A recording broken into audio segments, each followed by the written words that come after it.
আসসালামু আলাইকুম রহমতুল্লাহ। প্রশ্ন হইল, মানুষ হিজড়া হয় কেন?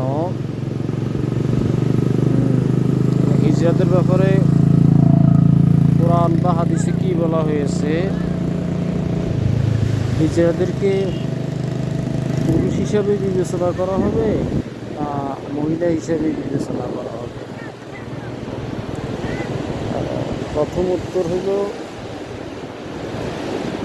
আল্লাহ তাআলা মানুষকে পরীক্ষা করার জন্য বিভিন্ন আকৃতিতে সৃষ্টি করেন। তার মধ্যে হিজড়া সম্প্রদায়টি একটি সম্প্রদায়, যাদেরকে আল্লাহ তাআলা না পুরুষ না মহিলা সৃষ্টি করেছেন। তাদেরকে পরীক্ষা করার জন্য হিজড়ারা তাদেরকে বুঝতে হবে যে আল্লাহ তাআলা তাদেরকে পরীক্ষা করার জন্য সৃষ্টি করেছে। আল্লাহ তাআলার এটা একটা নিদর্শন যে আল্লাহ তাআলা কত রকম মানুষ সৃষ্টি করেন। তার মধ্যে পুরুষও নয় মানুষও নয়, এটাও একটা আল্লাহ তাআলার নিদর্শন, এটাও আল্লাহ তাআলার একটা কুদরত, এটাও আল্লাহ তাআলার একটা নিদর্শন হিসেবে মনে করে হিজড়ারা সবর করতে হবে, ধৈর্য ধরতে হবে, আল্লাহ তাআলার সাহায্য চাইতে হবে এবং আল্লাহ তাআলার ইবাদত বন্দেগী করতে হবে, আল্লাহর শুকরগুজারি করতে হবে যে আল্লাহ তাদেরকে এইভাবে সৃষ্টি করেছে, এইভাবে তাদের জিন্দেগি যাবে।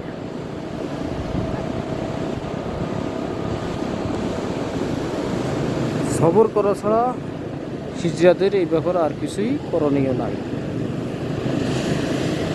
পবিত্র কোরআনে সূরা আল বাকারায় আল্লাহ তাআলা এইভাবেই বলেছেন সবর করা। দ্বিতীয় অংশ প্রশ্নের উত্তর হইল যে কোরআনে আল্লাহ তাআলা হিজড়াদের ব্যাপারে সরাসরি কিছুই বলেন নাই। এই ব্যাপারে হাদিসেও কোনো কিছুই বলা নাই। তবে আলী রাদিয়াল্লাহু তাআলা থেকে একটি হাদিস বর্ণিত আছে যে আলী রাদিয়াল্লাহু তাআলা থেকে